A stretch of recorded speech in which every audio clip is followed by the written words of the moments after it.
Hello नमस्ते good morning के छ खबर सन्चै हुनुहुन्छ हामी पनि सन्चै छौं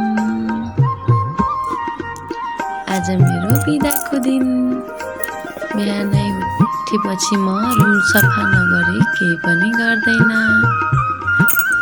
बाबु सुतिरहेको छन् त्यही मौका छोपेर बिहानै रुम सफा गर्दैछु बाबु उठ्यो भने केही गर्न दिँदैन उठाउन त कोसिस गरेको बाबुलाई बाबु ड्याडी नभए उठ्दैन भनेर सुतिरहेको छन्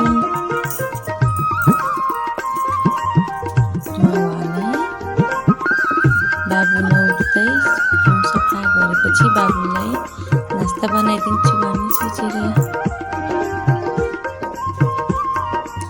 म उठ्नुभन्दा अगाडि नै काम मेरो कोठामा छिरिसकेको थियो त्यही भएर मैले बाबुलाई उठ भनेर मोबाइल कहिले वारी कहिले पारी तेर्साइरहेको छु कोठामा काम परेर भिडियो नि राम्रोसँग आएको छैन मेरो बाबु उठेपछि म कपडा मिलाउँदैछु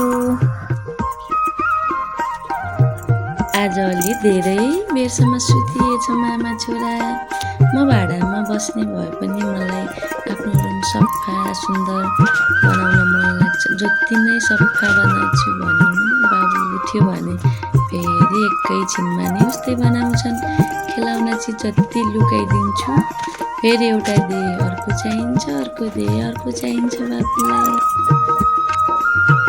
दुईवटा रुम भयो नि मलाई कति सानो लाग्छ एउटा रुममा खाना पकाउने बनायो नि अर्को रुममा बेड सुत्नलाई सजिलो भएको छ अहिले त्यति फोहोर त हुँदैन म घरमा भयो भने म पढाइ कोठा सफा नै बनाइरहन्छु बाबुलाई बरु म बाहिरतिरै खेलाउँछु रुममा त्यति सफा फोहोर हुन दिँदैन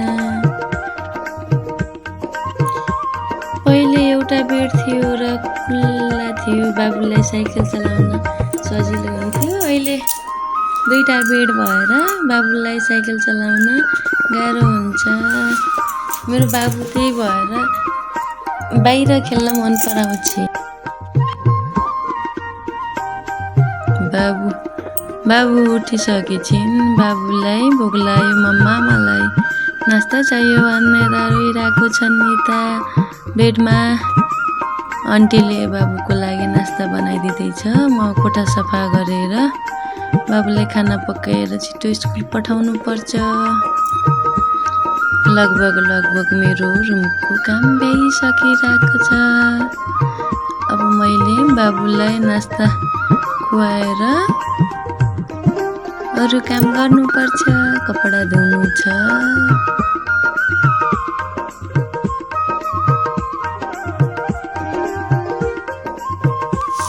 मेरो रुम यस्तो भयो बाबुलाई अल्छी लगाइरहेको छ अझै पनि आन्टीले नास्ता लिएर टेबलमा राखिदिइसकेको छ बाबु आज भोलि बानी यति नराम्रो भएको छ उठ्न बित्तिकै उनीहरूलाई पैसा चाहिन्छ बरफ लिन्छ बेच्न बरफ चाहियो भनेर मम्मीको पर्स बोकेर हिँडिरहेको छन् मम्मा पैसा दिनु न पैसा दिनु बरफ खाने भनेर मैले भने यता सफा गरेर भ्याएँ अब बाबुलाई नास्ता खुवाउँछु बाबुले पर्स आउँदै पनि छोडेको छैनन् छिटो दिनु पैसा भनेर पर्स खोलेर हेरिरहेको छन् उता बाबुको दाल पनि पाक्यो नास्ता आन्टीले बनाइसक्यो अनि आन्टी दाल टेकाएर उसले पानी भर्नलाई बाहिर धारामा पानी भर्न गएको रहेछ दाल त धेरै सिटी लगाइसकेछ मलाई हेर भनेको मैले यादै नगरेको अनि मम्माले बुरुस गर्छु भनेको उनले पनि बुरुस गर्छु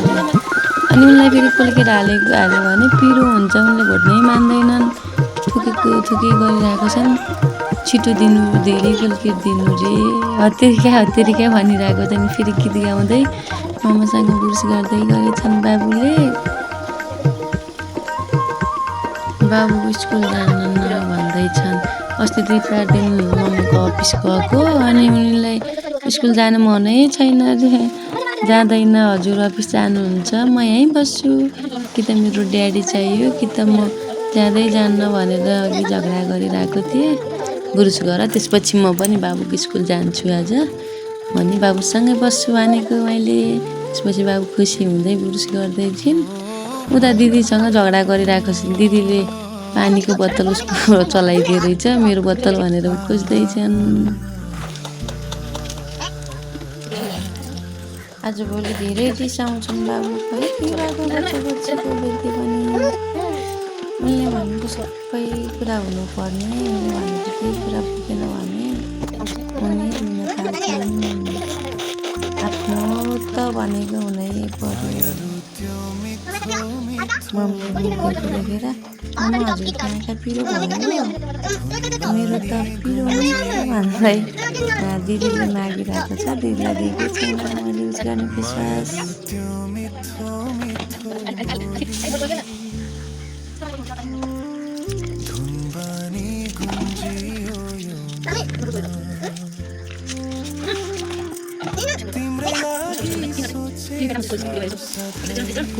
सफा भयो मात्रै सफा गरिदिन्छु भनेको उनी 10 ठाउँ मटेर पिरो हुन्छ। आन्टीले उसको लागि नास्ता अघि रेडी गरिसकेको थियो। अनि बाबुले पुछ गरेर नास्ता खाँदैछु, म आन्टी कोठामा जान्छु भनेर मसँग भनिरहेको थिएँ। मैले नजाऊ यहीँ बसेर खाऊ भनेर मम्मा भिडियो टिकटक बनाइदिनु नरेले गाइज भन्छु थिएँ।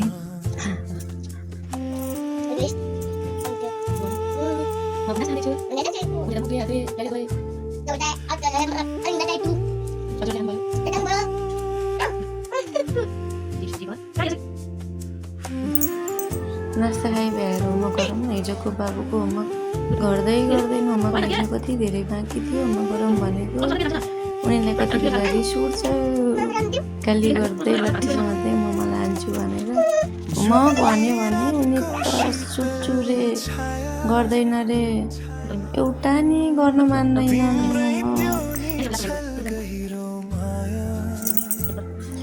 पढ्नमा कति चासो गर्छन् बाबु, तर लेख्ने भनेपछि बहुत गाह्रो मान्छन्। कलममै राम्रोसँग नै जान्दैन। के फिट्नु बच्चालाई जान्छन् पढाइ भन्ने लाग्छ। अनि अरूको बच्चा हेरेर फेरि आफ्नो बच्चा अलिकति कमजोर भयो भने आफूलाई कति आत्मविश्वास लाग्छ। पढ्यो भने सबै पढिदिन्छन् किताबको जे जे छ। उनलाई आएन भने त्यो कुरा 10चोटि सोधेर भयो भने उनी त बुझेरै छोड्छन्। तर लेख्ने भन्यो भने उनीलाई त यति गाह्रो लाग्छ। कति गाह्रो हुन्छ बच्चालाई पढाउन, लेखाउन, खुवाउन त साह्रै गाह्रो हुन्छ। मेरो बाबुलाई त खुवाउनु त 1 घन्टा अगाडि नै खुवाउनु पर्छ। तर पढ्नमा त राम्रै छ, लेख्न गाह्रो मान्छन् भनेको। उनले सरी 10चोटि सरी भन्नु पर्छन्। उनीको रिस कति छिटो उठेको। मामुको बाबाको छोराको त हल्लै मिल्छ। बेबीलाई झन् यति छिटो रिस उठ्छ। उनी रिस उठ्यो भने उनले यस्तोरी पिट्छन् मलाई। के गर्नु, बच्चाले पढाउनु कि गाह्रो छ। आजको यहीँसम्म। लाइक सेयर गरिदिनुहोस्।